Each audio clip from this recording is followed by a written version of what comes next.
Welcome to Gibeon Church. Di sini bukan tempat untuk orang yang sempurna, tapi tempat di mana kita terus disempurnakan oleh kuasa Injil dan kasih karunia di dalam Yesus Kristus Tuhan. Kita akan bersama-sama merenungkan pembacaan katekismus dan minggu ini kita masuk pada pertanyaan yang ke-24. Saya akan membacakan pertanyaannya, lalu kita bersama-sama membaca jawaban dan pembacaan ayatnya. Pertanyaan 24, apa itu pertobatan? Pertobatan adalah ketika kita sungguh-sungguh sadar dan menyesal atas dosa, lalu mulai membencinya, meninggalkannya, dan berbalik kepada Allah. 2 Korintus 7 ayat 10, sebab duka cita menurut kehendak Allah menghasilkan pertobatan yang membawa keselamatan dan yang tidak akan disesalkan. Tetapi duka cita yang dari dunia ini menghasilkan kematian. Silakan duduk saudara. Saudara yang dikasihi Tuhan, hari ini kita merenungkan satu pertanyaan yang cukup penting, yaitu apa pertobatan. Saudara, mengapa pertanyaan ini penting? Sebab banyak orang yang mengira pertobatan itu hanya perlu sekali, yaitu saat pertama kali percaya. Tetapi saudara, pertobatan itu adalah sebenarnya bagian yang penting dalam hidup setiap orang percaya setiap hari. Kenapa saudara? Karena kita masih sering jatuh di dalam dosa, sehingga kita perlu untuk terus bertobat. Saudara, di dalam pembacaan tadi Rasul Paulus menyatakan bahwa tidak semua penyesalan itu berarti seorang itu sungguh-sungguh bertobat. Ada orang yang menyesal hanya karena takut dihukum atau malu karena ketahuan. Tetapi ada juga penyesalan yang tulus, yaitu karena dia sadar bahwa dia sudah mengecewakan Tuhan yang begitu mengasihi dia. Saudara, inilah yang disebut dengan pertobatan yang sejati, yaitu hati yang hancur karena kasih kepada Tuhan, bukan karena sekedar karena takut dihukum. Tetapi agar kita sungguh-sungguh dapat bertobat, kita juga perlu bertanya dengan jujur, sebenarnya dari apa kita perlu bertobat? Apa yang menjadi akar dari dosa kita? Sebab pertobatan yang sejati itu bukan hanya tentang menyesali akibat dari dosa, tetapi juga menyentuh akar terdalam dari pemberontakan hati kita terhadap Allah. Lalu saudara, apa akar dari dosa itu?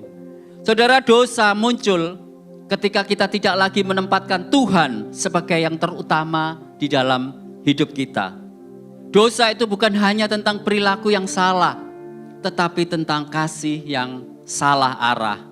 Saat hati kita lebih mengutamakan hal lain, misalkan harta, kenyamanan, pengakuan orang lain, bahkan diri sendiri lebih daripada Allah, maka saat itulah kita sedang menyembah berhala. Saudara, firman Tuhan di dalam Keluaran 20 ayat 3 dengan jelas berkata, jangan ada padamu Allah lain di hadapanmu. Saudara, inilah akar dari dosa, yaitu hati yang berpaling dari Allah dan mencari kepuasan dari hal-hal lain selain Dia. Sebab itu saudara, kita perlu datang di dalam pertobatan kepadanya dengan hati yang hancur, bukan karena takut dihukum, tetapi karena kita sadar telah melukai kasih-Nya yang besar. Tetapi saudara-saudara, pertobatan itu bukan sekedar berhenti dari kesalahan. Di dalam Alkitab, kata bertobat itu berasal dari kata metanoia, artinya perubahan pikiran dan arah hidup. Jadi saudara, pertobatan sejati bukan hanya menjauh dari dosa, tetapi juga berbalik kepada Tuhan. Kita tidak hanya menolak hal yang salah, tetapi memilih hidup bagi Allah dan membiarkan Dia membentuk kita. Saudara, mungkin kita bertanya, bukankah Yesus sudah mati menebus dosa kita? Mengapa kita harus bertobat lagi? Saudara, karena hidup kekristenan itu bukan hanya soal diselamatkan, tetapi adalah soal bertumbuh menjadi serupa dengan Kristus.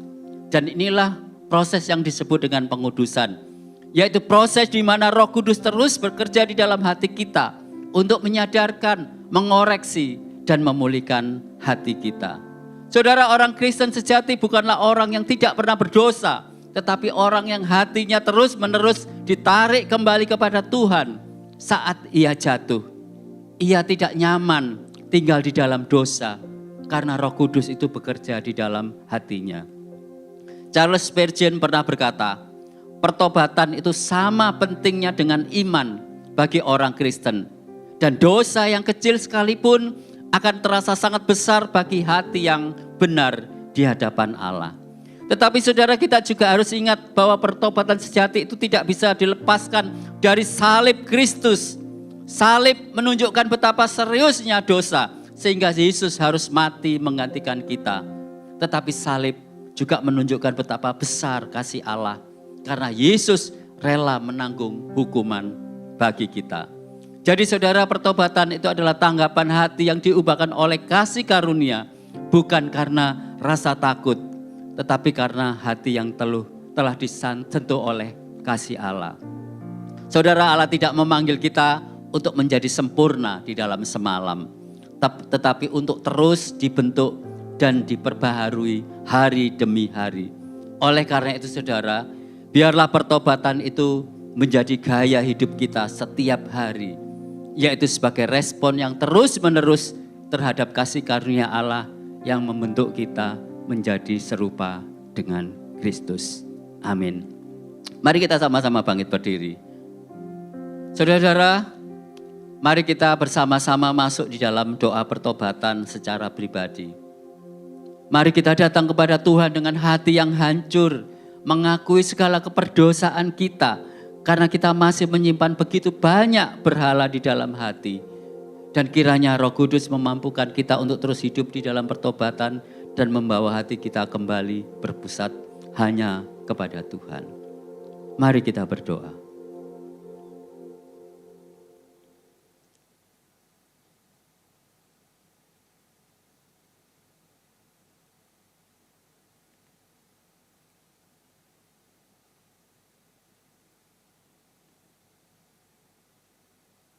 Tuhan, saat ini kami datang kepadamu dengan hati yang hancur.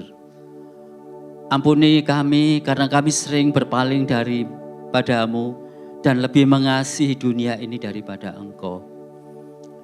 Tuhan, kuduskanlah hati kami dan bentuk kembali menurut kehendak-Mu. Kami berdoa biar Roh Kudus itu memampukan kami untuk kami hidup di dalam pertobatan setiap hari. Karena kasih-Mu yang telah menyelamatkan kami. Terima kasih Tuhan buat anugerah-Mu. Hanya di dalam nama Yesus kami sudah berdoa. Amin.